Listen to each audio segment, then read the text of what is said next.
get comfortable. Dim the lights if you haven't already. Tonight isn't about ruins or crowns or 1,000 years of ice.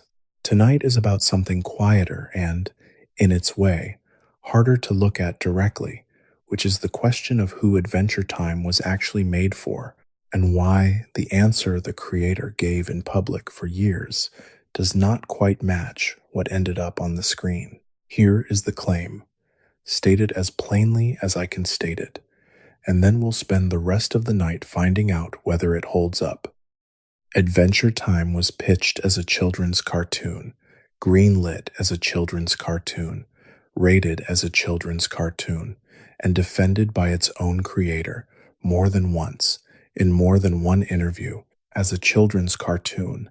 And at the same time, episode after episode, year after year, it did things that children's television does not typically do, said things it is not supposed to say, and reached toward an audience that had already left childhood behind and was looking, without quite knowing it, for something built to sit with them in the dark.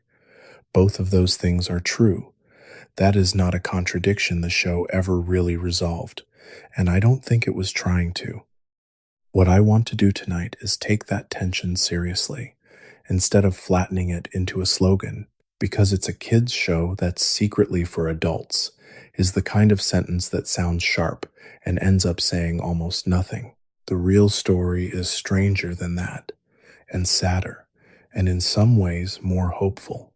It involves a creator who insisted, sincerely, that he only ever wanted to make something safe for children, while simultaneously writing scenes about suicide, dementia, war, and the specific mechanics of grief that most adult television doesn't attempt. It involves a network standards department that would fight over the length of a fart sound while letting a legitimate suicide attempt air uncut. It involves a writer who used her own real breakup to write a song for a 1,000-year-old vampire, and who has said, on the record, that doing so got a little unhealthy. None of that is speculation. All of it happened, on air, in interviews, in the credits. We're going to go through it piece by piece, and I'll tell you plainly whenever I'm crossing from verified fact into interpretation, because that line matters, and I don't want to blur it just to make a better story. So, let's start where the show itself always tells you to start, which is the surface, because the surface of Adventure Time is not a lie.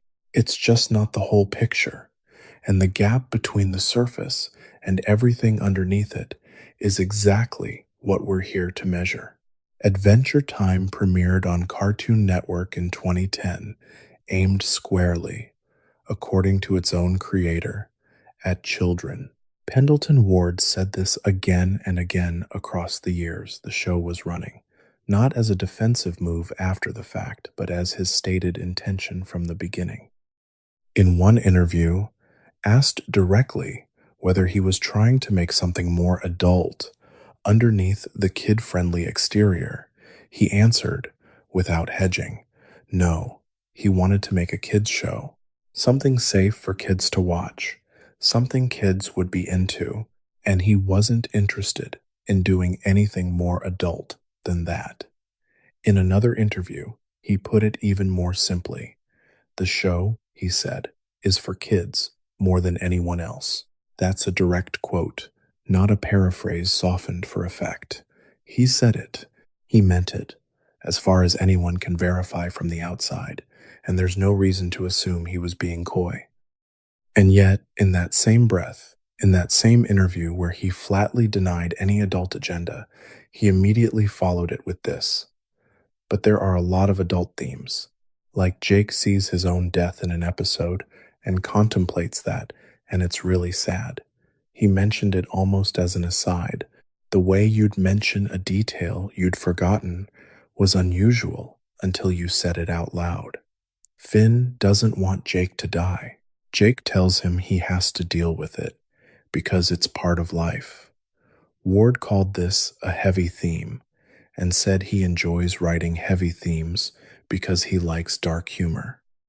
That's the whole contradiction sitting inside a single paragraph of a single interview, and Ward doesn't appear to have noticed it as a contradiction at all. To him, apparently, a children's show and a show that makes a 12-year-old boy watch his adopted brother calmly accept his own mortality are not opposing categories. They're the same category. That's worth sitting with, because it tells you something about what kind of person was actually steering this thing. And it wasn't someone drawing a careful line between kid content and adult content.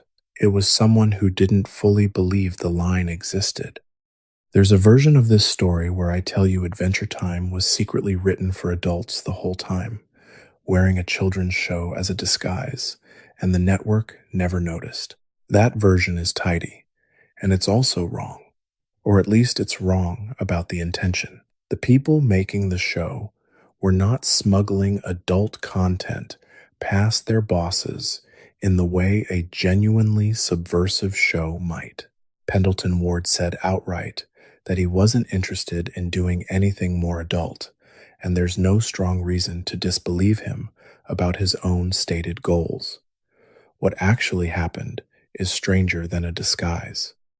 What happened is that a group of very young, very talented artists, Ward was 27 when the show premiered, set out sincerely to make something for children, and in trying to make something honest rather than something safe, they kept arriving, almost by accident, at material that only makes full sense to someone who has already lived long enough to have lost something. The show wasn't smuggling maturity past the censors.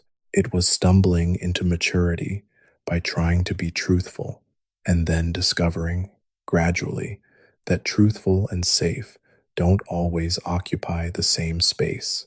I want you to hold on to that distinction, because it's going to matter later. This isn't a story about deception.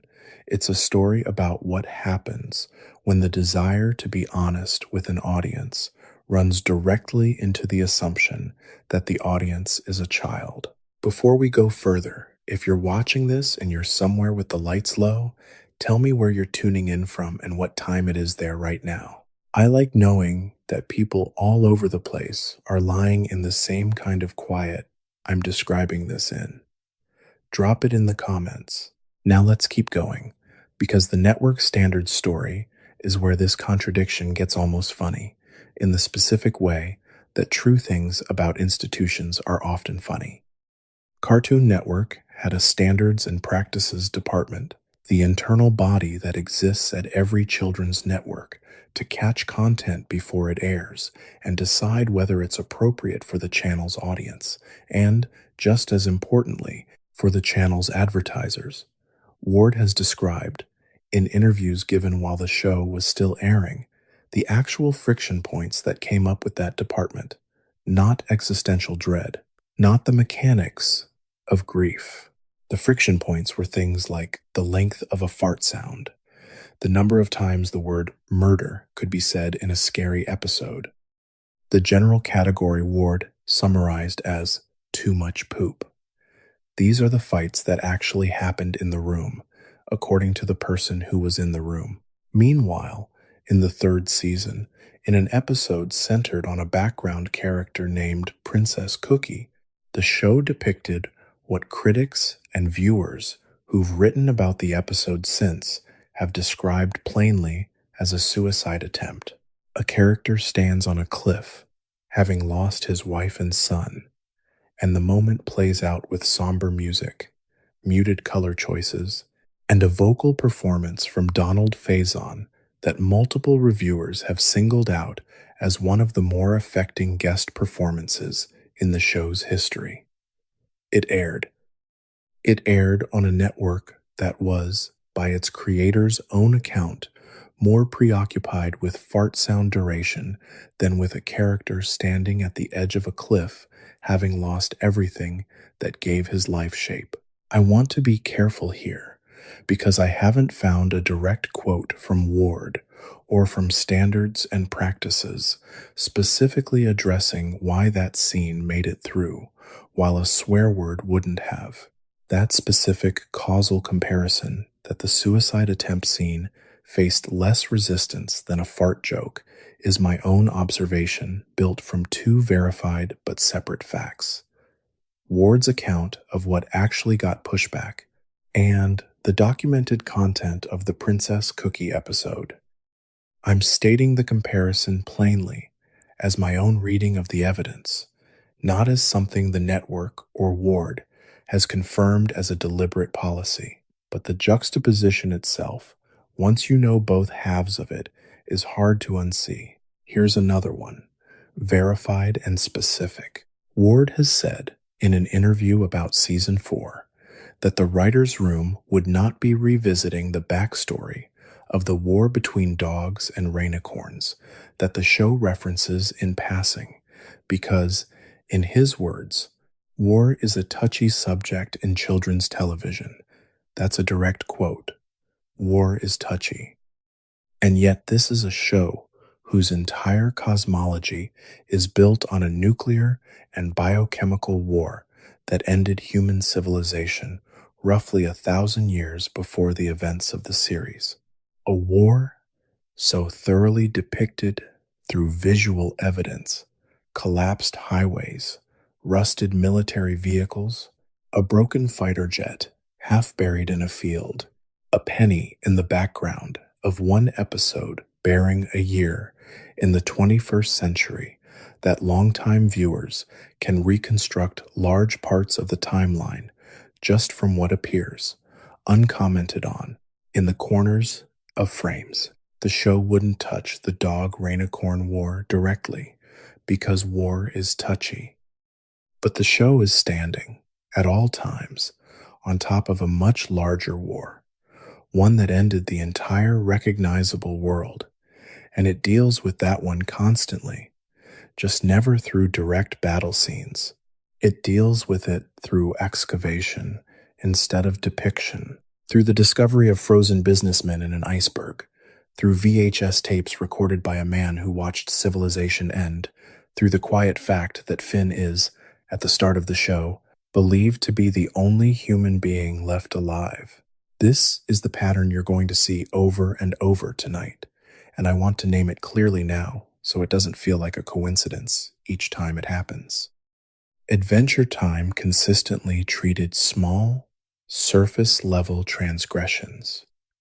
The specific word murder, a slightly too long bathroom joke, an off-color innuendo as the terrain worth fighting over, while letting the truly heavy material through underneath, largely because that heavy material didn't look like the kind of content anyone had built a policy to screen for. Standards and practices departments are built to catch specific, nameable violations.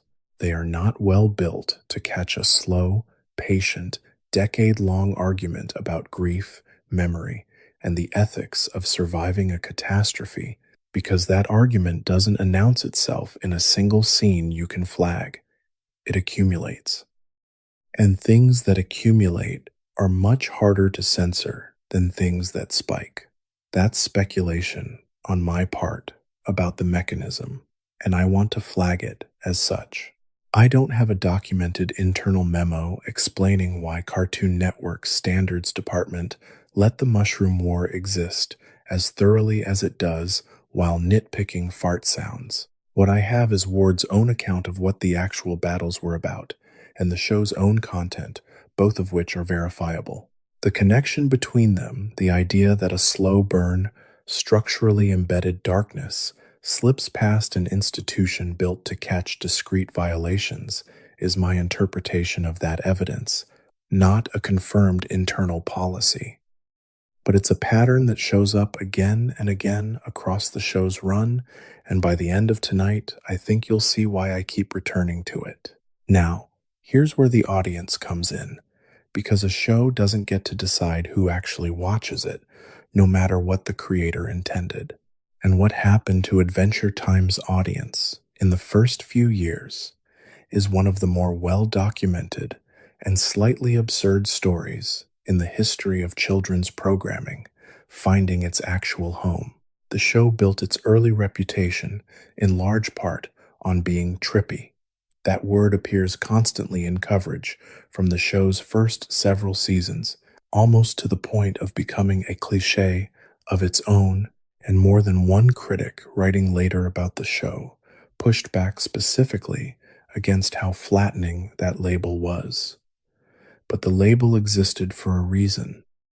The show's visual style, saturated color, fluid dreamlike backgrounds, character designs that bend and stretch without warning, paired with its genuinely strange narrative logic, made it, whether anyone at Cartoon Network planned this or not, extremely well suited to a specific kind of viewing experience that has nothing to do with children at all.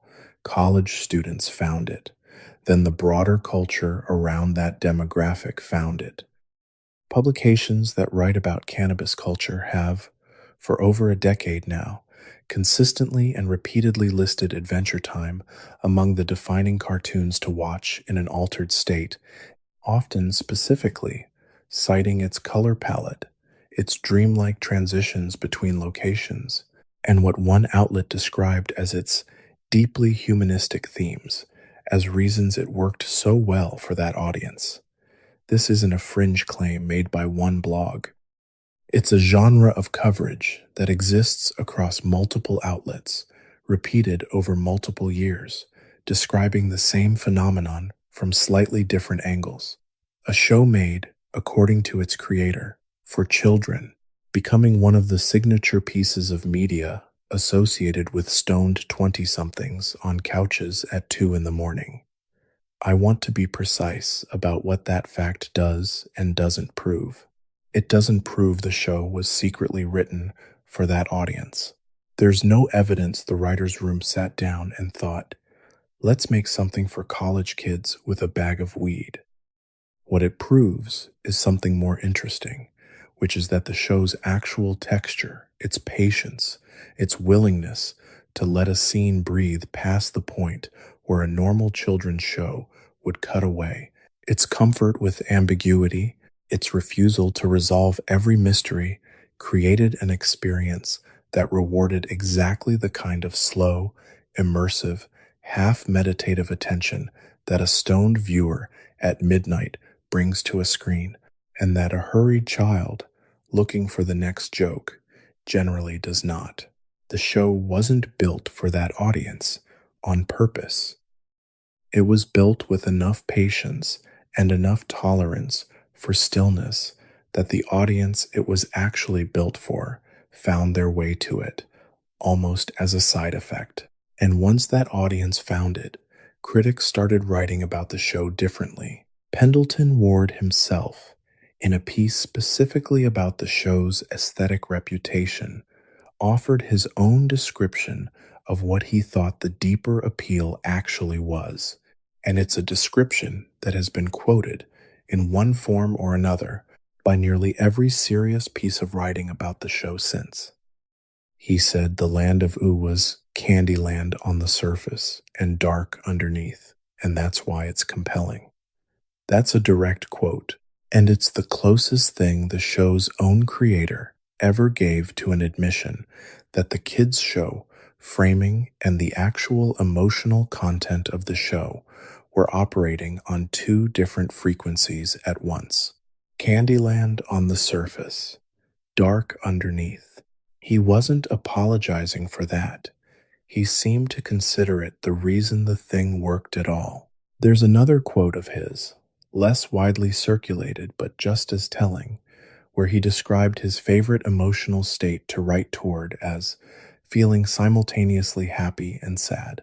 Not happy, then sad.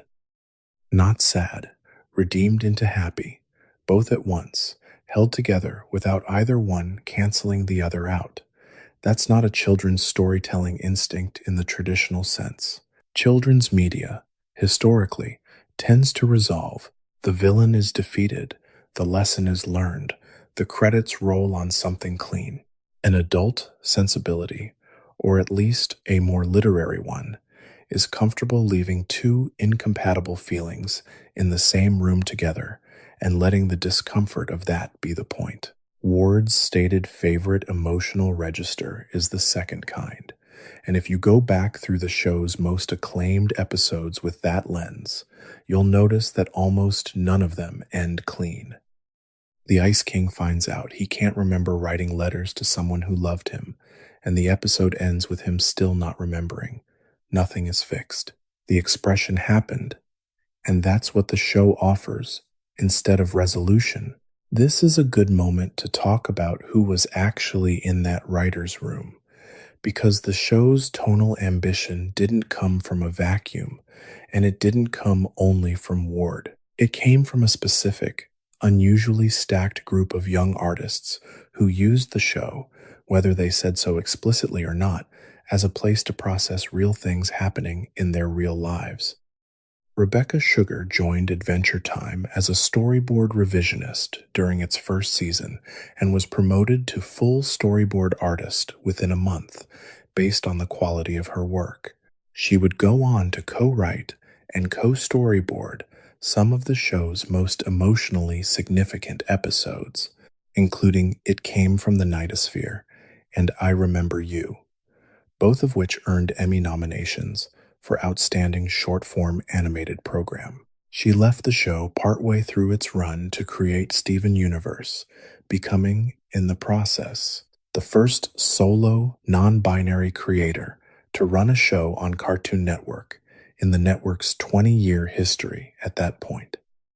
That's a verified biographical fact, not an interpretation. What's relevant tonight is something more specific: how she has described her own process while writing for Adventure Time.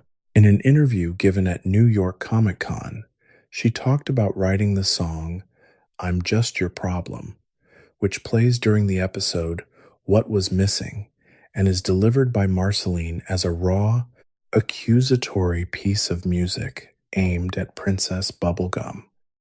Sugar said the song was really hard for me to write because she was trying to base it off of some stuff that actually happened, like a falling out I actually had.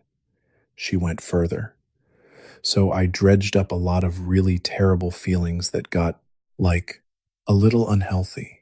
That is a direct quote from the person who wrote it, describing, in her own words, the emotional cost of writing a song for a fictional, 1,000-year-old vampire by excavating a real falling out from her own life and not softening what she found there.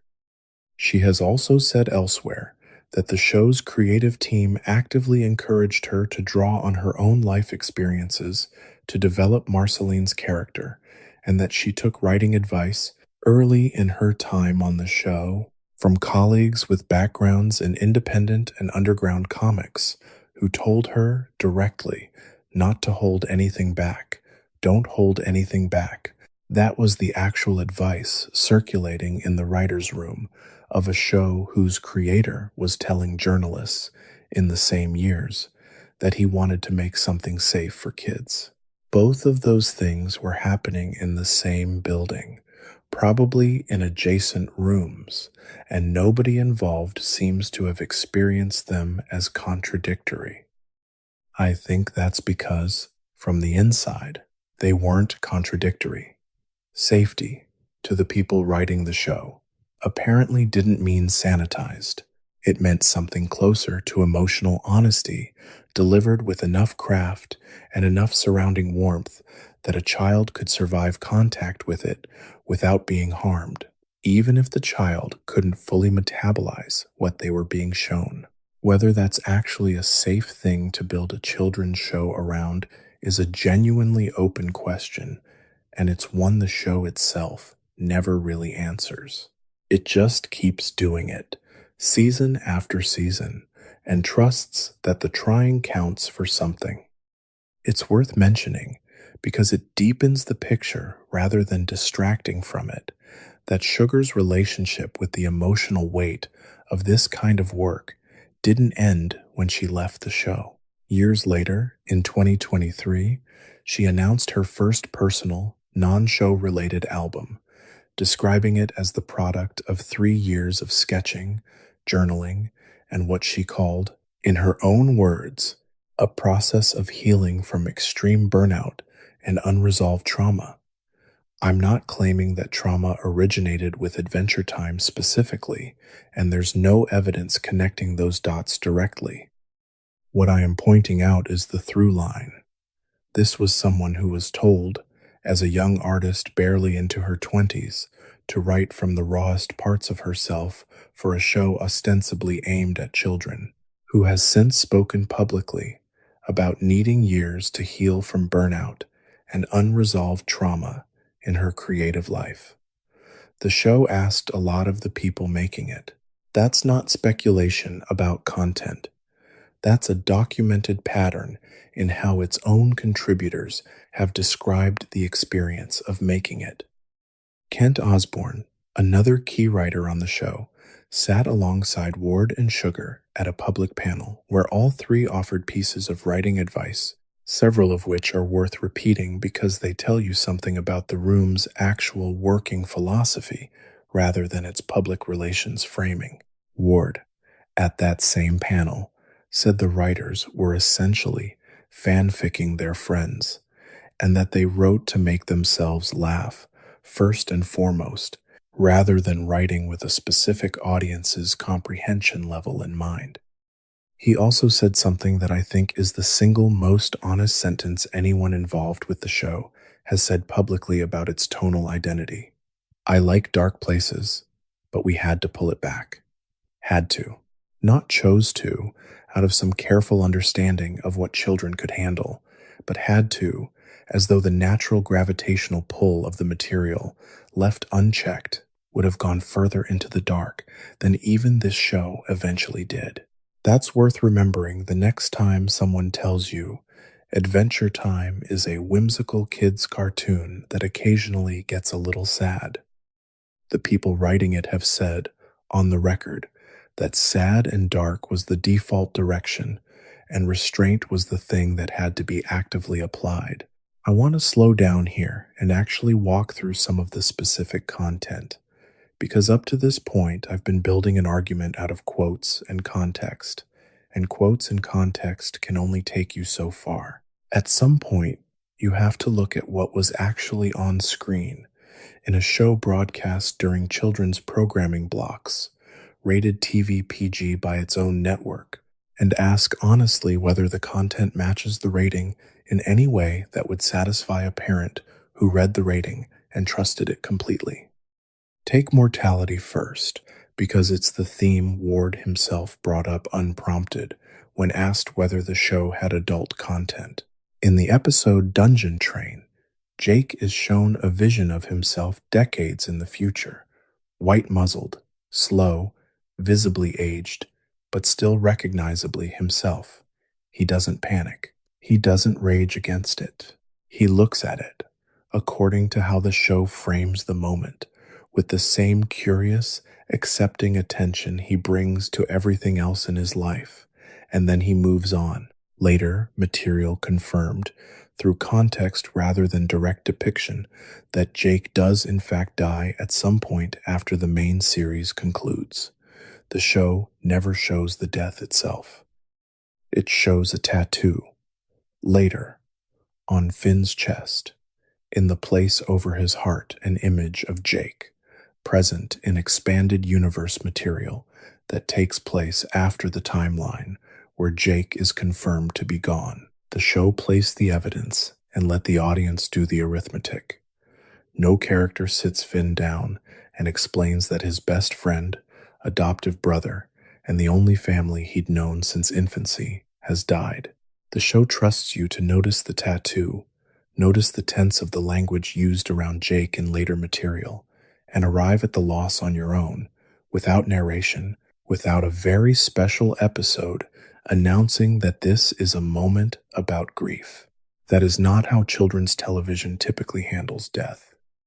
It's closer to how serious literary fiction handles it, where the most devastating information is often the information that's never stated outright, only implied through what has changed in its absence. Take the Ice King, because this is the one that gets cited most often, and for good reason. For roughly a season and a half, the character functioned as pure comic relief, an incompetent villain who kidnapped princesses, cried about his loneliness, and generally existed to be outsmarted by two children.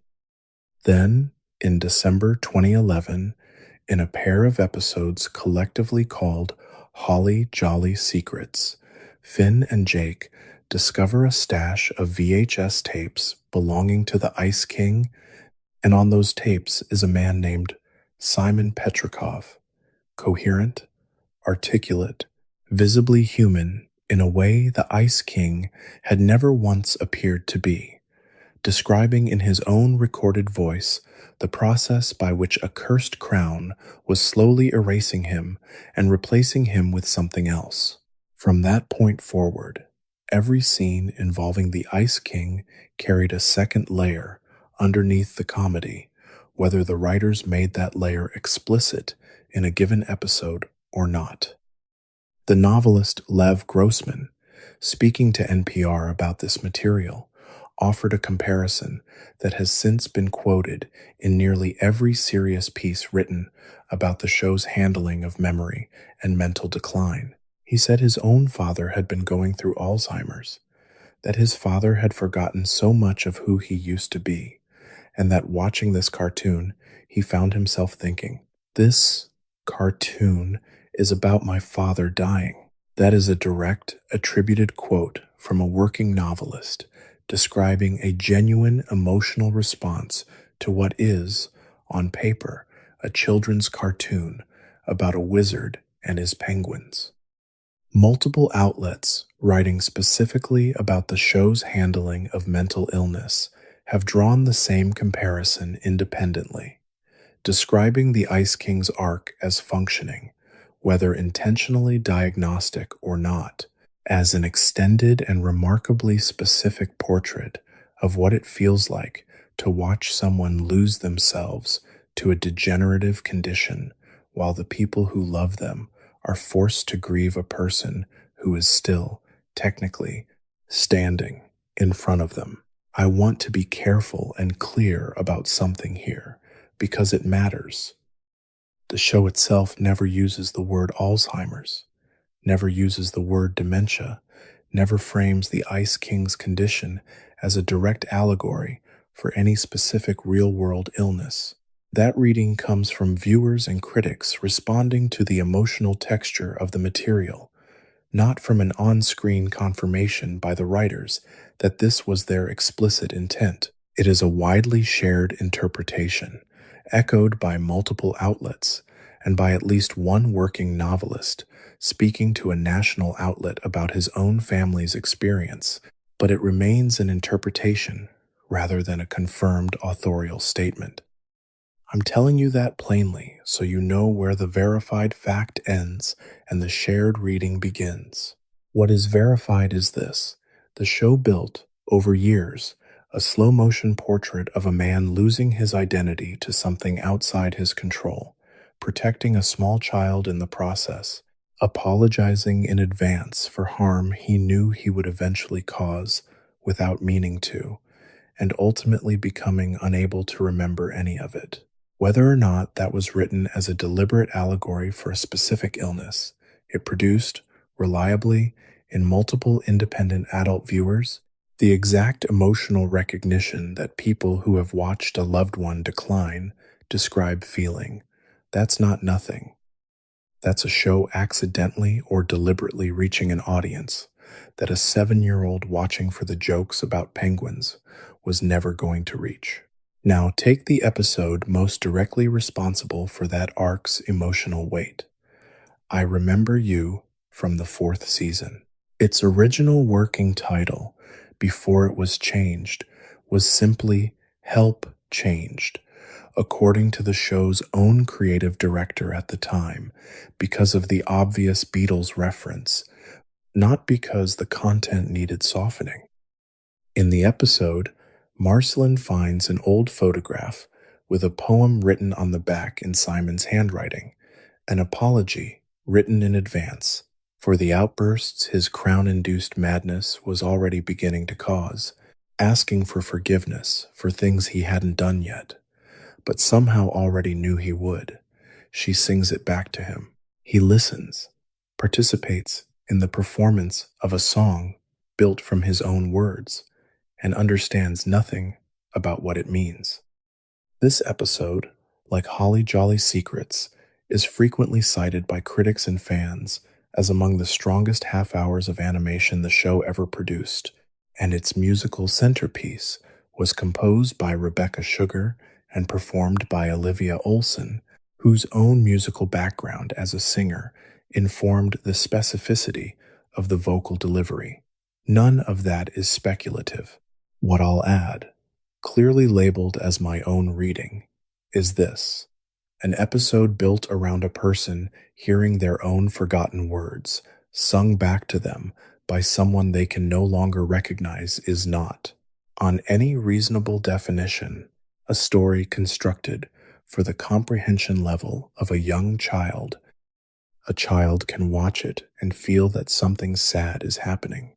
An adult who has lost someone slowly, rather than suddenly, watches the same 11 minutes and recognizes something specific enough to require, as one critic put it, actual mental health analysis rather than a simple content warning. Take suicide directly, because the show did depict it, and not through metaphor. The episode centered on Princess Cookie, a background character established as a former general who lost his wife and son, ends with the character standing at a cliff's edge, having lost the two people who gave his life meaning.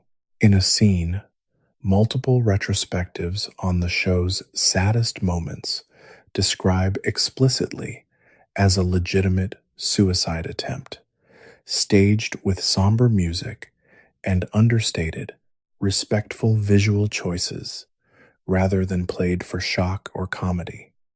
I want to flag something honestly here, because this touches on a subject that can be sensitive to talk about, and because I care about doing this responsibly. I'm not going to walk through the mechanics of that scene in more detail than that. What matters for tonight's purpose is simply that a scene depicting this subject matter, handled with evident seriousness rather than exploitation, aired on a children's network under a TV PG rating, in a show whose creator was on record insisting the show's target audience was children first and foremost. If you're watching this, and any part of what we've just touched on feels like more than a documentary observation, if it's sitting somewhere heavier in your chest than curiosity, it's worth talking to someone you trust or reaching out to a crisis line in your area. That kind of support exists, and using it isn't a small thing to do for yourself. Take Peppermint Butler, because this one is almost a joke and functions as one in nearly every episode he appears in, right up until you notice what the joke is actually made of. He is presented consistently as a small, sweet, entirely harmless servant to Princess Bubblegum. He is also, confirmed across multiple episodes, a practitioner of genuine dark magic with direct, working relationships in the land of the dead. In one episode, he opens a portal to the underworld for Finn and Jake in exchange for their flesh, should they fail to return from whatever task they were attempting, a line the show has Finn and Jake shrug off as one of Peppermint Butler's quirks. The show plays it as a joke specifically because Finn and Jake treat it as one, which is itself the joke underneath the joke. Two children so acclimated to the low-grade horror of their own world that a servant casually wagering their bodies to a death God barely registers as unusual. That's not an accident of tone. That's a show quietly training its viewers over years to notice the difference between what characters treat as normal and what actually is normal, and to feel a small chill in that gap rather than having it explained to them. Take the world building itself, because even setting aside individual scenes, the baseline assumptions of the land of Oot are considerably darker than the marketing ever suggested. This is a setting built entirely on the ruins of a nuclear and biochemical war that ended human civilization roughly 1,000 years before the story begins. A war so catastrophic that it altered the physical geography of the Bions continent and mutated the majority of surviving life into forms the old world would not have recognized as descended from itself at all. Nearly every kingdom, every creature, every seemingly whimsical character in the land of U exists in some literal biological sense because something got into the fundamental structure of living organisms and rewrote what they were capable of being. That is the actual premise of the show's setting, stated with increasing directness as the series progressed, and it sits underneath every candy-colored adventure, like the ruins the show keeps quietly placing in the backgrounds of outdoor scenes. A collapsed highway here, a rusted military vehicle there, never pointed at with a spotlight, always simply present for anyone paying close enough attention to notice. Now let's talk about representation, because this is a place where the show's quiet defiance of children's programming norms wasn't about darkness at all, but about a kind of openness that a lot of adult television, let alone children's television, still hadn't caught up to during the years Adventure Time was airing. BMO, the small robot who lives with Finn and Jake and refers to them, without apparent irony, as their parents, was written and performed with a gender identity the show never resolved and, as far as the public record shows, never intended to resolve. Different characters within the show use different pronouns for BMO at different times. The character's voice actor, Nikki Yang, who also voices Lady Rainicorn, has described BMO in interviews as a male character from her own performance perspective, while the show's actual text refuses to commit to any single pronoun or gender framing on screen. This wasn't handled as a plot point requiring resolution the way a lesser show might eventually stage an episode explaining BMO's gender to satisfy curious viewers. It was simply left open, permanently, treated as a fact about the character that didn't require settling in order for BMO to be loved completely by everyone around them. For a show airing on a children's network in the early 2010s, that kind of sustained, unresolved gender ambiguity in a beloved main character was not the industry norm. It was closer to an outlier. Then there's Princess Bubblegum and Marceline. The show spent years building a relationship between them defined by closeness and implied falling out, and a long, slow thaw, without ever stating outright what the nature of that history actually was.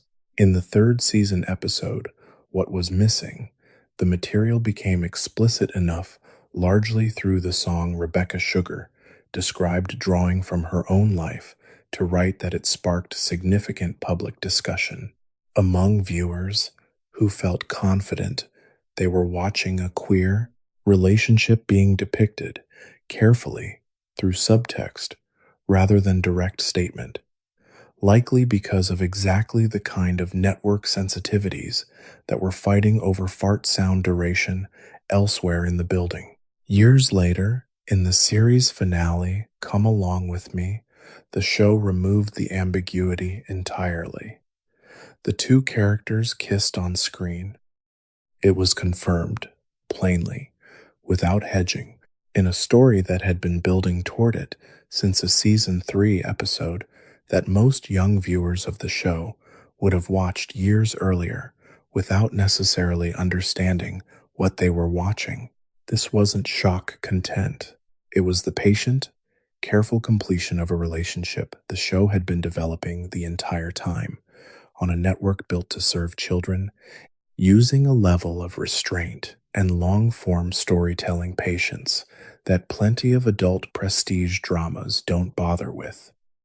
All of this, the mortality, the mental illness, the suicide attempt, the post-apocalyptic cosmology, the quietly radical representation existed inside a show that Pendleton Ward, its own creator, described publicly and repeatedly as intended primarily for children. I don't think he was lying when he said that. I think something more interesting was happening, which is that he and the people around him had a much wider definition of what children could be trusted with than the industry around them typically assumed. And they built the show according to that wider definition rather than according to the narrower one everyone else was operating with. The show wasn't secretly for adults. It was built on the belief that children deserved honesty about difficult things, delivered with enough craft and enough surrounding warmth to survive the delivery. Whether that belief is correct is a real question, and reasonable people disagree about it. What isn't in question is that the show acted on that belief consistently enough, for long enough, that it ended up producing material that most adult television doesn't attempt, material that critics, novelists, and mental health writers have spent over a decade unpacking as though it were made for them, because in a very real sense, once it left the writer's room, it was. There's a phrase that keeps surfacing in serious writing about the show, used by more than one critic independently, and it's worth pausing on because it captures something the individual examples, taken alone, might not. The show has been described as achieving a kind of dual audience design, humor and accessible plots sitting on the surface for the youngest viewers, while layered references, existential questions, and serialized emotional payoffs sit underneath for viewers old enough to catch them. That's a real and useful way to describe a lot of family entertainment. Pixar has built an entire business model on roughly the same principle, but I don't think it fully captures what's unusual about adventure time, because most dual audience shows keep the adult layer as commentary, as a wink over the child's head, a joke that lands differently for different ages while still resolving the same way for everyone. Adventure Time's deeper layer isn't commentary running alongside the plot. It's frequently the actual point of the plot, delivered without a wink, without a joke cushioning it, without confirmation that the writers know exactly how much weight they're placing on a young viewer's shoulders. The Ice King's dementia-adjacent arc isn't a reference an adult catches while a child enjoys the penguin jokes around it. It's the entire emotional architecture of dozens of episodes, and a child watching it either feels the weight without understanding its source, or doesn't feel it at all and simply enjoys the penguin jokes. There's no safety net built in for the child who does feel it and doesn't know why. I think that's actually the most honest way to describe the gap between what Ward said the show was for and what it became. It wasn't built with two audiences in mind, one served by the surface and one served by the depths, each getting exactly what they came for. It was built by people trying to be honest about difficult things without a fully worked out theory of what a child audience could safely absorb, trusting instead that warmth and craft would be enough of a container.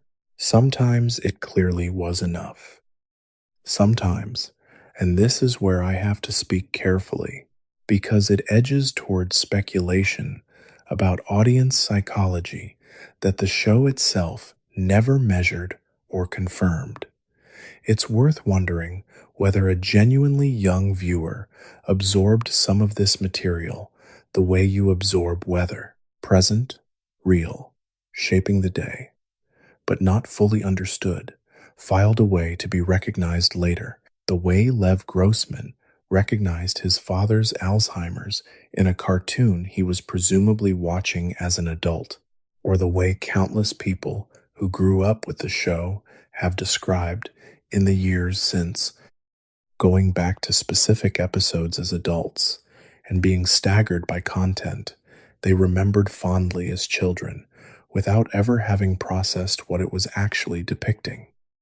That delayed recognition is, I think, the single most honest answer to the question in tonight's title. Adventure Time was never actually for kids, not because it was secretly written with adults in mind, and not because children were incapable of enjoying it. Clearly they were, and clearly they did, in enormous numbers, for 8 years and multiple spin offs. It was never actually for kids in the sense that its true audience wasn't defined by age at all. Its true audience was defined by readiness. Some 6-year-olds were ready for the Ice King's tapes in ways that would surprise you. Some 35-year-olds needed a full decade, a rewatch, and a specific loss of their own before I Remember You landed the way it was apparently built to land. The show didn't sort its audience by birth year. It sorted them, invisibly, and without any way of knowing it was doing so, by how much grief, how much loneliness, how much quiet familiarity with the specific ache of loving someone who is changing beyond recognition each individual viewer happened to be carrying into the room with them. That's not a marketing strategy. Nobody at Cartoon Network greenlit a show designed to work that way, and Ward himself, by his own repeated public statements, wasn't consciously building a show for grief-carrying adults. What happened instead is that a group of very young, very sincere artists set out to make the truest thing they could make within the format they'd been given, using their own real breakups and real losses and real uncertainty about who they were as raw material, restraining themselves only when a network standards note forced them to, and the true thing they ended up making turned out to be legible to whoever in the audience happened to be carrying the matching key. Some of those people were 50. Some were 7. The show never checked ID at the door. It just kept telling the truth, patiently, for 8 years, and let whoever needed to hear it find their own way in. I think that's actually more remarkable than if the whole thing had been a deliberate, winking adult cartoon disguised as a children's show, the way some other Cartoon Network programming from the same era genuinely was. A cynical, dual-purpose show is a clever trick. What Adventure Time did instead required something closer to faith, the belief that if you make something honest enough, built with enough care, the people who need it will recognize it, whatever age they happen to be when they find it, and the people who aren't ready yet will simply enjoy the penguin jokes until the day they're ready for the rest. Whether or not that faith is fully vindicated, whether every child who watched I Remember You at 7 years old should have been exposed to that particular weight before they had any framework for it, is a question I don't think has a clean answer, and I'm not going to pretend it does. But it explains, better than any single quote or scene could on its own, why a show, its own creator, called a kids' show, more than anyone else, ended up being written about, for over a decade now, by novelists, mental health writers, and critics analyzing it with the same seriousness they'd bring to prestige television built explicitly for grown adults. The show wasn't for children. It wasn't for adults either, not really. It was for whoever was ready, and it made peace with not knowing in advance who that would turn out to be. There's one more layer to this, and it's the one I think gets talked about least, maybe because it doesn't fit neatly into either the secretly dark narrative or the for kids after all defense. It's the layer where the show's own creative team seemed to have used it, consciously or not, as a place to work through things about themselves that had nothing to do with entertaining any audience at all. We already know Rebecca Sugar used a real falling out to write Marceline's song and described the resulting emotional excavation as genuinely unhealthy for her at the time. We know the writer's room advice, circulating among a staff of mostly very young artists barely out of school, was explicitly don't hold anything back. We know Ward described the show's default creative instinct as pulling toward dark places that had to be actively restrained rather than avoided from the start. Put those three facts together, and what you get is not a picture of a team calculating how to smuggle adult content past a network. What you get is a picture of a group of people in their 20s, given an unusual amount of creative freedom for a Cartoon Network property, using that freedom the way young artists often use freedom, to say the true things they hadn't yet had anywhere else to say, filtered through a fantasy setting, because a fantasy setting was the platform they'd been handed. The show wasn't a disguise for adult content. It was closer to a diary that happened to have a boy and his dog on the cover. That reframes the entire question, I think. Why was Adventure Time never actually for kids isn't really a question about audience targeting or network strategy. It's a question about what happens when you hand a group of unusually honest young people an extraordinarily long-running, extraordinarily flexible canvas, tell them the only hard rule is to make each other laugh, and then step back for 8 years. What comes out isn't calibrated for any specific age.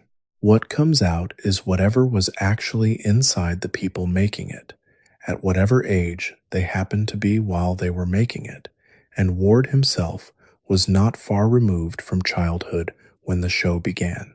He was 27. Many of his key collaborators were younger.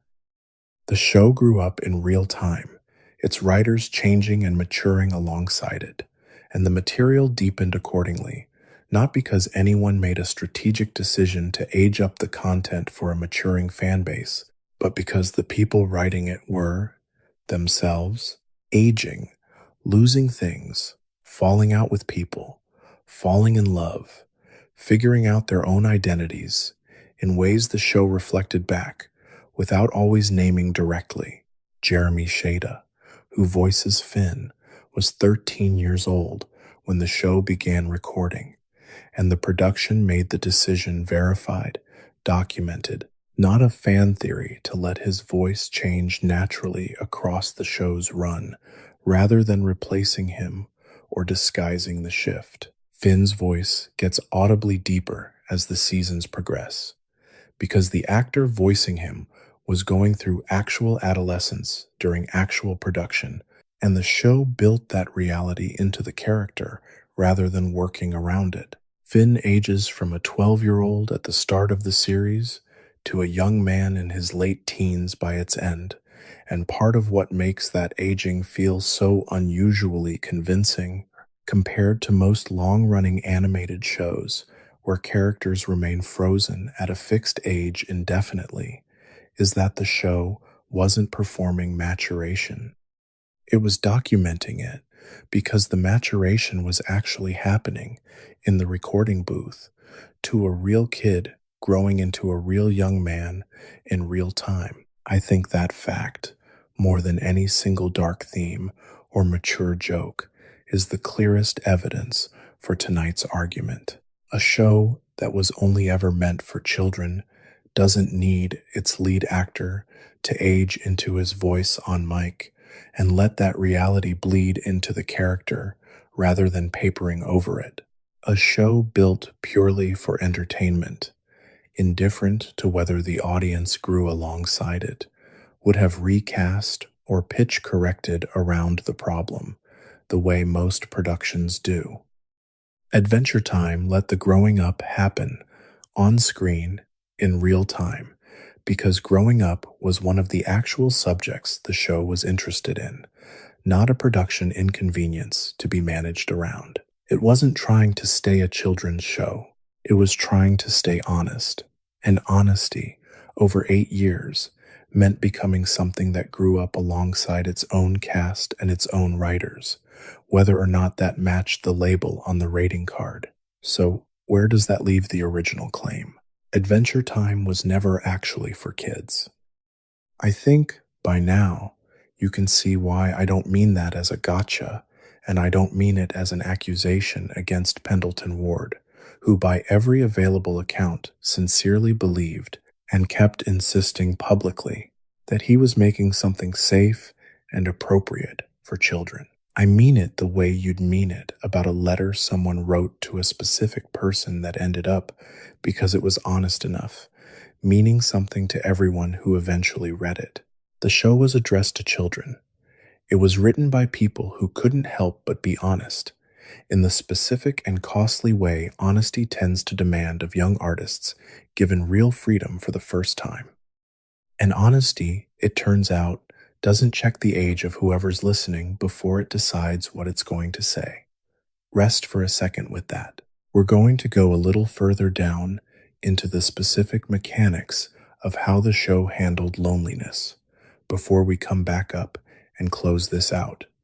So if you need to stretch or refill your water, now's a good moment. The recurring image. The show returns to more than almost any other. And this one isn't a single episode. It's a pattern that shows up across dozens of them. Is a character alone in a space too large for them, holding something together that is slowly slipping regardless of the effort. The Ice King rattling through an ice palace built, structurally, for a family he can no longer remember wanting. Marceline, in her cave with her bass guitar and centuries of accumulated loss she has no one left alive long enough to share the weight of. Princess Bubblegum, in her laboratory at 3 a.m, still working, because stopping means sitting with the silence a kingdom built from nothing was supposed to fill. This isn't a plot device the show deploys occasionally for dramatic effect. It's closer to a thesis statement, repeated with variations, about what the show believes loneliness actually is.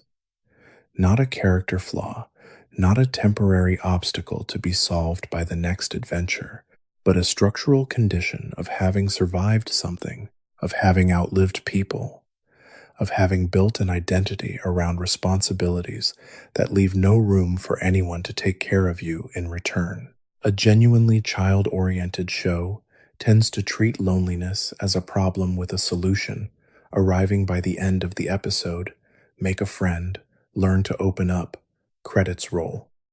Adventure Time treats loneliness as a weather system that recurs, that never fully resolves, that each character has to keep making peace with over and over, because the underlying condition, producing it, surviving, aging, loving people who are also aging and will also eventually be lost, never actually goes away. That's not a lesson you teach a child in 11 minutes. That's an observation about the texture of being alive long enough to have something taken from you, offered without a bow tied around it, week after week, for 8 years, on a channel whose other programming that same year included shows built almost entirely around a joke landing every 45 seconds. There's a cosmology detail I want to walk through slowly, because it's the moment where the show stops implying its own seriousness and simply states it, in language that has nothing childish about it at all. In the episode Gold Stars, the Lich, an entity the show establishes as older than the universe itself, stands in a void and delivers a short, unadorned speech about what existed before existence. Before the universe, he says, there was nothing. And before there was nothing, there were monsters. He gestures, and the show shows you a handful of vast, undescribed shapes in the darkness behind him. That's it. No further explanation is offered. No character interrupts to translate the idea into something more digestible. The show simply asserts, as a fact about its own universe, that non-existence itself was preceded by something, and that the thing preceding non-existence was monstrous. And then it moves on to the next scene, as though it hasn't just handed its audience a genuinely unsettling piece of metaphysics dressed up as a throwaway villain monologue. I want to be clear that this is a verified plot point, not an interpretation it happens on screen. In those words, in that episode, what I'll add as my own reading, is that this is about as close as a piece of children's programming gets to depicting the specific vertigo of contemplating a universe indifferent to meaning, without a single line of dialogue softening it into a lesson. There's no character afterward explaining what it means to be brave in the face of cosmic nothingness. The show just lets the idea sit there, cold and enormous, and trusts that whoever's watching will do whatever they're going to do with it, which, for a great many adult viewers, meant returning to that scene years later in essays and forum threads, trying to work out exactly how a cartoon about a boy and his dog ended up articulating something close to a genuine metaphysical horror. The Lich's entire design as a character deepens this rather than existing as an isolated dark moment. He's described within the show's own mythology not as a villain with a grudge or a monster with an appetite, but as the manifestation of the inevitable death of all things, not individual death, the kind that happens to a person and leaves grief behind for the people who loved them, but the death that eventually comes for civilizations, for species, for stars, for the very possibility of anything continuing to exist. He wants all life extinguished, and the show is explicit that this isn't hatred, isn't cruelty in any way a person could recognize and therefore resist through appeals to compassion. It's closer to devotion. In a later episode, Casper and Nova, the show reveals that the Lich considers himself a scholar in service of an even larger entity of pure chaos, and that his campaign against all life is, in his own understanding of himself, a form of worship. That reframing monster as zealot, rather than monster as predator, is not a structure most children's antagonists are given. Predators can be defeated with cleverness and courage, the traditional tools of a young hero. A true believer, devoted to an idea rather than an appetite, requires something closer to an argument, and the show never actually resolves that argument in Finn's favor through debate. It resolves it through transformation instead, turning the Lich eventually into a small, memoryless child named Sweet Pea, who has nightmares in which his old nature tries to resurface, and whose adoptive family, the show is careful to show us, does not pretend those nightmares away. They sit with him through them. The universe's oldest advocate for the end of everything becomes something that needs to be held at 3 in the morning when the old nature tries to come back, and the show treats that ongoing vigilance, rather than a single climactic victory, as the actual ending of the story. That's a strange thing to hand a young audience as a satisfying conclusion to your central cosmic villain. It isn't a defeat, it's a form of long-term care. I want to go back to the Islands miniseries now, because it's one of the clearer places where the show used its fantasy setting to say something pointed about a real human tendency, and did so with enough specificity that it reads less like an adventure arc and more like a case study. The miniseries, which aired during the show's 7th season, sent Finn and Jake away from the land of Oot to search for the truth about where the rest of humanity had gone, on the theory that Finn might not, in fact, be the last human being alive.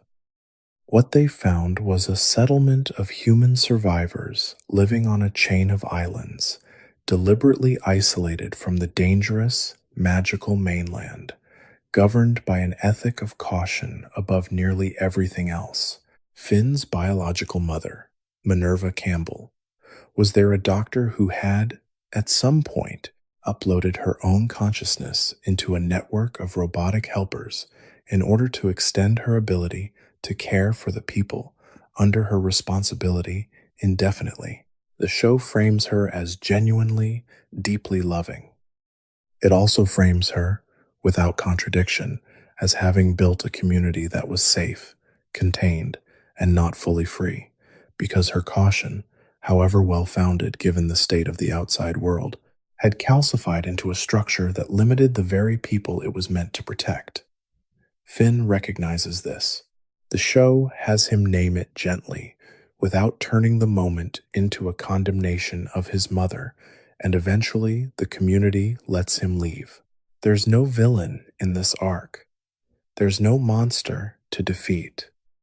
There's just a demonstration, patiently built across several episodes, of how protection and control can become nearly indistinguishable from each other when they're motivated by real love and real trauma, and how the people doing the protecting are often the last to notice the difference.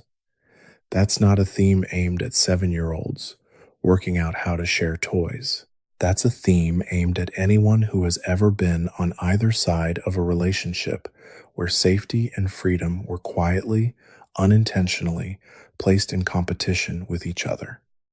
I want to spend a little time on Finn specifically because his arc contains one of the more interesting examples of the show doing something that reads, in retrospect, like an accidental character study of trauma responses, without ever using clinical language to describe it.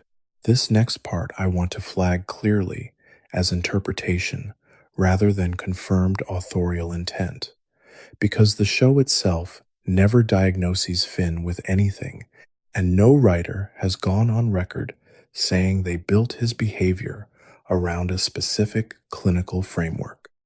But the pattern, once you notice it, is hard to unsee, and it's been noticed independently by enough viewers, writing separately from each other, that it's worth walking through. Across several episodes in the show's middle seasons, Finn displays a recurring set of behaviors after emotionally overwhelming events, a kind of numbness he describes directly, in his own words, as feeling nothing and being lost in the darkness, a compulsion to seek out intense physical experiences, welcoming pain, throwing himself into a punishing, endless, dungeon-crawling train specifically because, in his words, things there make sense. In a way, his emotional life doesn't, and a pattern of impulsive, all-consuming attachment to whichever relationship or crisis is currently in front of him, followed by an equally sudden collapse of interest once the intensity fades. In one especially telling episode, following a breakup with Flame Princess, Finn doesn't grieve in any conventional, visible sense. He boards a train that exists specifically to generate an endless sequence of increasingly dangerous physical trials, and stays there, willingly, because the physical danger organizes a kind of feeling he can process, in a way his actual heartbreak apparently doesn't. None of this is narrated by the show as a mental health arc. Nobody in Ooh says the word trauma. But taken together, across multiple episodes, watched with any attention to the pattern rather than the individual jokes, it reads as an unusually specific and unusually patient portrait of a young person managing overwhelming feeling through dissociation and physical substitution, built entirely through behavior rather than exposition, the way a much more clinically minded piece of adult drama might choose to do it deliberately. Whether the writers intended a specific clinical read or simply wrote an emotionally truthful teenage boy and let the pattern emerge on its own, the effect on an attentive adult viewer is the same. Recognition, the specific and slightly uncomfortable kind that comes from realizing a cartoon has just described something you've either done yourself or watched someone you love do. Let's talk about Marceline a little more directly, because her arc contains one of the show's clearest, quietest statements about what long-term isolation actually does to a person, stated without a single word of clinical vocabulary. She is, by the time the main story takes place, roughly 1,000 years old, which means she is one of the only characters alive who directly remembers the world before the war that created the land of U. And she has, over the course of that 1,000 years, outlived every single person who might have shared that memory with her, save for a man who no longer remembers sharing it at all. The show doesn't frame her music, the bass guitar she is rarely seen without, the songs she writes seemingly compulsively across the run of the series as a hobby or a character quirk. It frames it through repeated visual and narrative emphasis as the primary mechanism she has for metabolizing an amount of grief that has no obvious outlet otherwise, because there is functionally no one left alive who could sit across from her and simply understand, without explanation, what she has lost. That's not a story about being a moody teenager, even though the show's own early seasons occasionally let her be read that way on the surface, and at least one piece of writing specifically analyzing mental illness in the show has pointed out how easy it would be to mistake her behavior for ordinary adolescent irritability if you didn't already know she was over 1,000 years old and had watched everyone she'd ever loved either die or forget her. Once you do know that, the reading shifts entirely, and what looked like typical teenage moodiness starts to look like something closer to complicated, chronic grief with nowhere left to go. The show never once uses the word depression to describe her. It also never once undercuts the reading. It just keeps handing you the same behavior, episode after episode, until the accumulated weight of 1,000 years makes the alternative explanation impossible to sustain. The show's own afterlife, in a sense, extends this argument even further than the main series dared to, and it's worth walking through because it demonstrates that this wasn't a phase the show grew out of. As it matured creatively, it was a direction the creative team kept leaning further into, even after the original series concluded. Adventure Time, Distant Lands, a set of 4 specials that aired starting in June 2020, was built explicitly to explore corners of the world and periods of time the main series hadn't fully addressed, according to statements from the production team about the special's purpose. One of those specials, Obsidian, is essentially a fuller telling of exactly what happened between Marceline and Princess Bubblegum during the falling out. The main series had only ever gestured toward confirming, in specific detail, that both of them had been right about something and wrong about something else, and that the years of distance between them had been, in the plainest possible terms, a waste that both of them had quietly regretted the entire time without saying so aloud. Another special, Together Again, is built entirely around Finn and Jake reuniting in the afterlife following Jake's confirmed death, using a visibly altered, more abstract animation style to signal the departure from the show's usual visual rules, and handling the reunion, according to descriptions from people who worked on it, as something the show wanted to treat with real joy without pretending the grief that preceded it hadn't been real. A show built purely for children, having wrapped up its central story with a tidy finale, doesn't typically go back, years later, to specifically dramatize the afterlife reunion of its 2 most beloved characters following one of their deaths. That's the kind of narrative choice a creative team makes when they consider the emotional stakes of their own fictional world worth continuing to honor, long after the commercial incentive to do so has mostly evaporated. There's also the spin-off series Fiona and Cake, which took a running gag from the original show The Ice King's Amateur, embarrassing fan fiction starring gender-swapped versions of Finn and Jake, played for comedy across a decade of episodes, and revealed, in its own dedicated series, that the joke had never actually been fictional at all. The world of Fiona and Cake, it turns out, was real, existing in a hidden pocket of the multiverse that had been unknowingly concealed inside Simon Petrikov's damaged mind after his crown was finally removed. The lonely old man writing embarrassing self-insert fantasy stories because he had nothing else left to hold on to was, without knowing it, protecting an entire universe of real people through the sheer act of imagining them.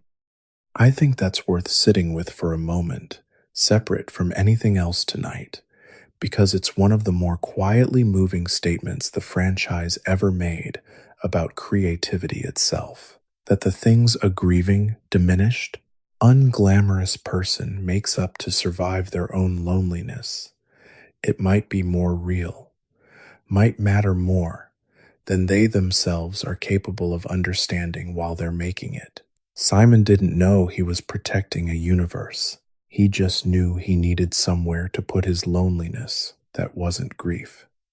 The show's answer to that need wasn't to mock it or dismiss it as pathetic. It was to reveal, eventually, that the making itself had been sacred the whole time. I want to return one more time to the writer's room because there's a detail about who came out of it that deepens the entire argument about who this show was actually built by, and, by extension, who it was actually speaking to. Adventure Time's creative staff over its run included, at various points, Rebecca Sugar, who went on to create Steven Universe, Patrick McHale, who went on to create Over the Garden Wall, J.G. Quintel, who went on to create Regular Show, Ian Jones-Cordy, who went on to create OKKO, and Julia Pott, who went on to create Summer Camp Island. That's not a coincidence of talent clustering by chance in one building.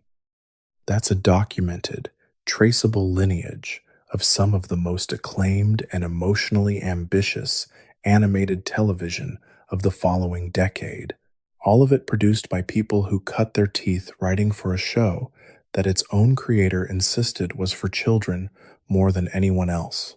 Every one of those subsequent shows carried forward some version of the same instinct, that a young audience could be trusted with real grief, real ambiguity, real darkness, provided it arrived wrapped in enough warmth and craft to be survivable. That instinct didn't originate as an industry standard the way it might feel like one now, in a landscape full of animated shows willing to sit with difficult emotional material. It originated, in large part, in one specific writer's room, staffed by people in their 20s, given an unusual amount of freedom, encouraged not to hold anything back, and it spread outward from there into an entire generation of shows that inherited the same willingness. Adventure Time wasn't just a show that happened not to be entirely for kids. It was the training ground where an entire generation of creators learned that not being entirely for kids, in this specific sense, could be the more honest and more successful choice all along. It's also worth acknowledging, honestly, that not everyone experienced this ambition as a virtue. There is a documented strain of criticism and even alarm running alongside the show's critical acclaim, and it deserves mention rather than being smoothed over. Some viewers and parents, encountering the show for the first time expecting standard children's programming, described specific discomfort at content they hadn't anticipated. One piece of writing covering the show's earlier seasons described it as containing, within just its first handful of episodes, a mass killing carried out by fairy tale creatures against a group of elderly women, a monstrous wall of living flesh played simultaneously for horror and slapstick, and a villain holding a series of kidnapped princesses in circumstances the writer described, only half joking, in language usually reserved for something considerably darker than a Saturday morning cartoon. That same writer noted, bluntly, that they weren't sure how the show had ever been pitched as something for children at all, suspecting that much of its humor would go entirely over young viewers' heads, and that the parts that would land for children would land for the wrong reasons, finding funny what wasn't actually meant to be funny, missing what was. Another parent, reviewing the show after showing it to a 4-year-old, described realizing quickly that it was, in their words, a hazard for a child that age, and turning it off. These aren't fringe reactions. They're part of the same body of evidence as the critical praise, just approaching it from the other direction, and they matter because they demonstrate that the tension at the center of tonight's exploration wasn't only visible to critics writing think pieces years later. It was visible, in real time, to ordinary parents encountering the show for the first time and finding the gap between the marketing and the material impossible to ignore. I raise that not to undercut anything said so far, but because I think it actually strengthens the argument rather than weakening it. If this were simply a case of overly sensitive adult critics retroactively projecting darkness onto an innocent children's cartoon, you'd expect the pushback to come exclusively from academic analysis, written with the benefit of hindsight and a fondness for finding hidden meaning in things that were never meant to carry it. Instead, the pushback also came from parents in real time, reacting not to subtext but to text. A suicide attempt that aired, a dungeon situation played uncomfortably close to a line even in a fantasy context, a level of violence and dread that a 4-year-old's parent judged on the spot without needing a decade of critical distance to be more than their child should be exposed to. Both reactions, the delayed critical recognition and the immediate parental alarm, are pointing at the same underlying fact from two different angles and two different timescales. The show contained more than its label promised, and different people, at different points in their lives, kept discovering that in different ways. There's a final piece of this I want to bring in before we head toward the close, because it reframes the entire discussion of audience and intention through a lens that isn't about darkness or maturity at all, but about the specific kind of respect the show extended to its viewers, regardless of age, and how unusual that respect actually was within its category. Multiple pieces of serious writing about the show, independently of each other, have singled out its treatment of ambiguity as one of its most distinguishing features. Its comfort leaving mysteries unresolved, its willingness to let Lady Rainicorn speak exclusively in Korean for the entirety of the series without ever installing a convenient translation device to make her fully legible to an English-speaking audience, its refusal to explain every piece of its own cosmology, even when a simpler show would have felt obligated to. That refusal to over-explain is, in its own way, a form of trust extended toward the audience that most children's programming withholds, on the theory that young viewers need everything spelled out for them or they'll disengage. Adventure Time bet the opposite way, repeatedly, for 8 years, and the bet paid off in the specific sense that audiences of every age kept returning to the show, kept rewatching it, kept finding new layers and material they'd already seen, because the show never fully closed any of its own doors. That's not a technique aimed exclusively at children, and it's not a technique aimed exclusively at adults either. It's a technique aimed at anyone willing to sit with something rather than needing it resolved immediately, and sitting with something rather than needing immediate resolution is, if we're honest about it, a skill that tends to develop with age and loss, rather than arriving with childhood fully intact. There's one more thread worth pulling before we close, and it has to do with how the show's reputation actually spread, because I don't think you can separate the question of who Adventure Time was for from the question of who actually claimed it, publicly as their own. The show's early years produced a specific and widely repeated descriptor, trippy, that shows up across nearly every piece of coverage from that period, used almost as shorthand, almost to the point of becoming a cliche that later, more serious critics pushed back against as reductive. But the label existed because the show's visual grammar genuinely rewarded a certain kind of attention: fluid, dreamlike transitions between locations, a saturated and constantly shifting color palette, character designs that could stretch and warp without breaking the internal logic of the world.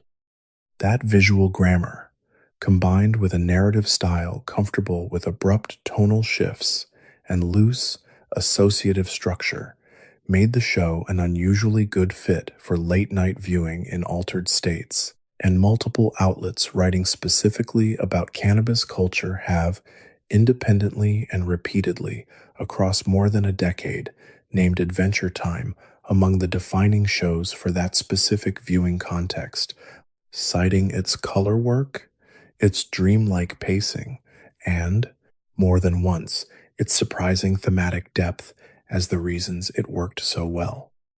One widely circulated piece on the subject went so far as to call the show the perennial stoner cartoon, and credited its deep mythology and emotional sophistication, rather than just its visuals, as the reason it held up to repeat close attention in a way flashier, louder shows didn't. I want to be precise again about what this proves and doesn't prove. It doesn't mean the writers built the show with that audience in mind. There's no evidence of that, and Ward's own statements point in exactly the opposite direction. What it means is that the show's actual texture, its patience, and its tolerance for ambiguity created exactly the conditions that a slow, contemplative, half meditative style of attention rewards, and that once the audience the show was actually suited for found it, they never let go, and they told everyone they knew. There's a piece of this puzzle that lives outside the television show entirely, and it's worth bringing in because it shows the same tension playing out in a different medium, under different rules, with different people making the calls. Adventure Time supported an extensive line of tie-in comics, including a set of original graphic novels that each focused on a single character and built a self-contained story around them, frequently borrowing structure and tone from genres well outside the show's core register: noir mysteries, westerns, pirate adventures. One reader who wrote at length about revisiting the whole line years later singled out the graphic novel Islands, based on the miniseries we already discussed, as a particular standout for how it handled Finn's search for his origins, praising its artwork and its emotional weight, even for a reader who came to the comic already familiar with the eventual television resolution of that story. What's notable about the comics as a category is that they operated with even less network oversight than the television show did, since comics distribution doesn't pass through the same broadcast standards apparatus that governs what airs on a children's cable network. And rather than becoming dramatically more explicit or dramatically more juvenile once that oversight loosened, the comics largely continued in the same register the show had already established: emotionally sincere, occasionally melancholy, willing to spend an entire issue on the ache of a specific character's loneliness, rather than defaulting to gag-a-page comedy the way a lot of licensed children's comics do. That continuity of tone across a medium with different rules suggests the show's emotional seriousness wasn't primarily a response to network pressure being pushed back against. It was simply how the people making this specific fictional world had learned to make things in whatever format they were handed. I want to walk through the finale itself a little more closely because it's the moment where every thread we've discussed tonight converges at once, and its scale is worth stating plainly rather than assuming you already remember it. Come Along With Me brought nearly every character from the show's 8-year run onto a single battlefield to face Golb, an entity positioned above even the Lich in the show's cosmology, not death, this time, but chaos itself, vast and destructive in a way the show chose to depict indirectly by showing what happened to things that entered Golb's body rather than by showing Golb's form directly. Things that entered were unmade and reassembled into simplified versions of themselves, a visual metaphor for complexity being reduced back down to chaos that the show trusted its audience to feel rather than explaining outright. Inside that entity, Simon Petrikov is finally separated from the crown that had been consuming him for 1,000 years, and becomes, for the first time in that entire span, simply himself again, old, powerless, human, standing across from Betty Groff, the fiancée who had traveled forward through 1,000 years of time, specifically to get him back. And the show's resolution to that entire arc is not a rescue in the traditional sense. Betty saves him by giving up herself, merging her own consciousness with the very chaos entity that had just been threatening to destroy everything, transforming into something called Golbetty, a form that exists specifically because she chose it, without asking Simon's permission first, because she had already spent 1,000 years deciding what she was willing to trade for his life. He is left alive, himself, and without her. That's the actual ending the show gives its central romantic tragedy. Not a happy reunion, not a tidy sacrifice redeemed by resurrection, but a man getting his identity back at the exact cost of losing, for the second time in his life, the person who loved him enough to give up everything to make that possible. A children's show, in the conventional sense, resolves its central love story with reunion. Adventure Time resolved its central love story with a trade that neither party fully consented to on equal terms, and then spent its subsequent spin-off material showing the surviving character learning, slowly and without any guarantee of success, how to keep living inside that specific, permanent asymmetry. There's a political dimension to all of this too, one that a piece in the New Republic specifically drew out in ways worth repeating here, because it connects the show's willingness to depict difficult emotional material to a broader willingness to depict difficult social material that a lot of children's programming from the same era simply avoided. That piece pointed out that the show's creative team skewed remarkably young. Ward was 27 when the series premiered, and several of his key collaborators, including Rebecca Sugar, were younger still when they started, and argued that this youth, rather than being a liability, imbued the show with what the writer called a progressive ethos, rarely matched by shows aimed at children or adults alike. The piece specifically cited BMO's persistently unresolved gender as one expression of this, alongside male characters like Jake occasionally wearing makeup simply because it made them feel good, without the show treating either choice as a plot point requiring commentary or resolution. The same piece noted something structurally important about how the show handled its antagonists across its run. Most of them, on closer inspection, turn out not to be villains in any straightforward sense at all, but damaged individuals acting out of fear or unprocessed pain, the Ice King being the clearest and most sustained example, but far from the only one. A show that consistently declines to give its young audience simple villains to root against, and instead keeps handing them individuals whose harmful behavior is traceable to specific, sympathetic wounds, is making a quiet, sustained argument about how to understand other people's worst behavior in the real world long after the television is turned off. That's not a minor stylistic choice. That's a form of moral education, considerably more sophisticated than the standard children's television formula of clearly marked good guys and clearly marked bad guys. And it's one more piece of evidence that the show's ambitions, whatever Ward called them in interviews, were never actually contained by the category he kept placing them in. I keep returning across all of these examples to the same underlying shape, and I want to name it directly before we close, because I think it's the real discovery of tonight's exploration more than any single quote or scene.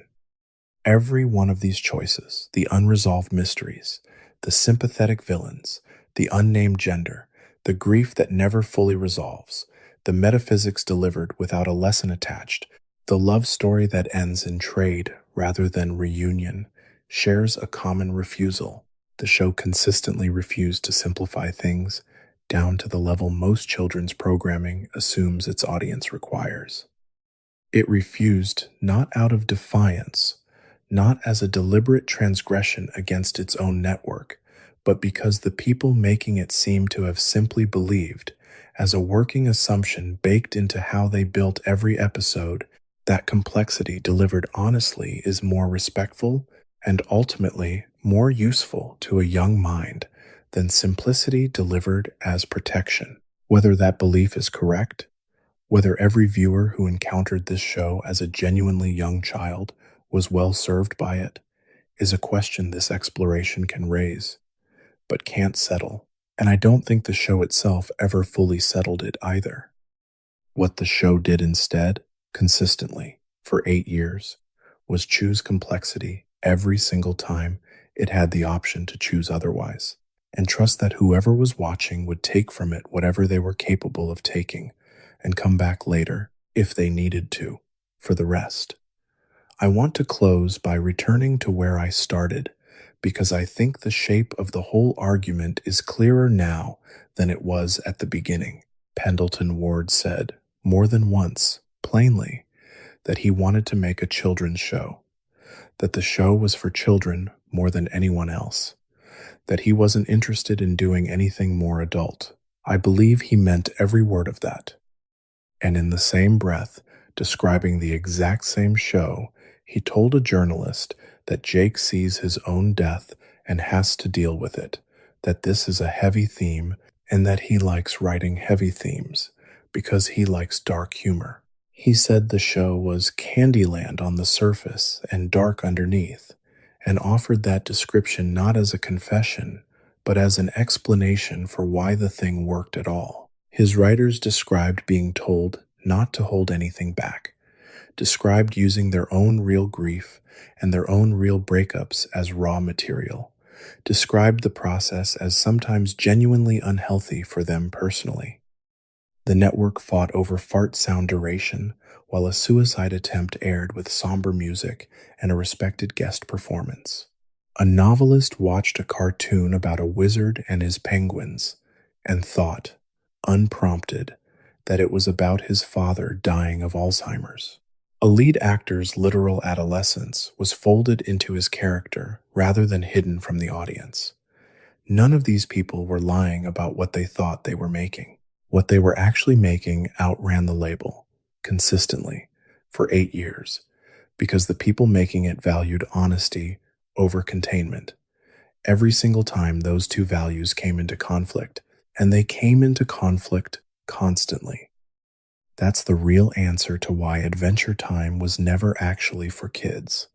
Not because it was a trick, not because it was secretly written for a different audience the whole time. It's because honesty, pursued far enough and sincerely enough, eventually stops caring who's in the room. It just keeps telling the truth, in whatever shape the truth happens to take, and trusts that the people who need to hear it at 7, at 17, at 45, lying in the dark with headphones in, the way you might be right now, will find their way to it eventually, whether or not anyone ever intended for them to be the one listening. That's the show. A children's cartoon that couldn't help but grow up, made by people who couldn't help but tell the truth, watched, in the end, by whoever happened to be ready, whenever they happened to be ready for it. The candy was real. The kids' show framing was real too. Sincerely meant, sincerely believed. And underneath both of those true things, the whole time, something else was also true. Quietly, patiently, without asking anyone's permission first. I think about the specific image of Jeremy Shada's voice changing on the actual recordings. Unedited, unhidden, folded straight into Finn's character rather than smoothed over in post-production. And I keep coming back to it as the clearest possible symbol for everything else we've walked through tonight. A show that only wanted to be a children's cartoon could have solved that problem easily. Recast the role, pitch shift the audio, keep Finn exactly 12 years old forever, the way most animated children stay exactly the age they started at for the entire run of their respective shows, untouched by time. Because time was never actually part of what those shows were interested in depicting. Adventure Time. Let the boy, voicing the boy, actually become a young man, on record, in front of an audience, and built that unglamorous, uncontrollable fact of real growth directly into the character, rather than treating it as an inconvenience to manage around. That choice tells you, more clearly than any single dark theme or mature joke could, what this show actually valued when it had to choose between staying comfortably fixed in its original category and following the truth of what was actually happening to the people making it. It chose the truth every time for 8 years, and it let the truth reshape the show around itself rather than the other way around. That's also, I think, why so much of what we've discussed tonight doesn't feel like a betrayal of the show's stated purpose, even once you've laid it all out plainly. Pendleton Ward wasn't wrong when he said he wanted to make something safe for children. He built a show where a boy and his dog have a home, a family, a treehouse, and each other, no matter what the rest of the world does to them, and that home never stops feeling safe, even in the episodes built around loss, so specific, it could only have come from somewhere real. The safety was never the absence of darkness. It was the presence of people who stayed. Finn stays for Jake. Jake stays for Finn. Marceline, after 1,000 years of losing everyone, eventually lets herself be found by Bubblegum and stays. Simon, freed from the crown and left without the woman who saved him, eventually chooses to stay anyway, in a life he didn't ask for, because the alternative is to disappear into the grief entirely. And the show, gently, over and over, argues against that disappearance, without ever pretending the grief isn't real. That might be the actual definition of safety the show was working toward the whole time, one that has nothing to do with keeping difficult subjects off the screen and everything to do with making sure nobody in the story, and by extension nobody watching, ever has to face the difficult things alone. So if you're watching this at whatever hour it happens to be where you are, in whatever kind of dark you've made for yourself tonight, and something in the last while has landed somewhere specific in your chest, I hope you take that as the show clearly meant it, all along, not as a warning that something was smuggled past you, but as an invitation extended patiently over 8 years by people who believed you could handle the truth if it came wrapped in enough warmth to survive the delivery. That was always the actual pitch. Not safe instead of honest. Safe enough to be honest. Ward called it a kids' show more than anyone else, and I believe he still would. I just think, by now, You can see why the kids who grew up with it, and the adults who found it later, and the ones who are finding it again tonight for the first time in years, all ended up feeling like it was written directly to them, individually, at whatever age they happened to be, when they needed it most. There's no tidy bow to put on any of this, and I don't think the show would have wanted one anyway. It spent 8 years teaching its audience, whatever age that audience happened to be on any given night, that the truest endings are the ones that leave something unresolved and ask you to keep carrying it forward yourself. So I'll leave it there too, unresolved on purpose, the way the show would. A cartoon about a boy and his dog, built by young people who couldn't stop telling the truth, watched by whoever was ready to hear it, at whatever hour they happened to find it. If tonight's exploration gave you something to sit with, consider leaving a like before you go. It helps this kind of long, slow examination find the people who are actually looking for it, the way this whole channel tends to work. And if you want more nights like this one, spent going all the way down into the things, hiding under the things everyone already knows, subscribe, and I'll see you at the bottom of the next one.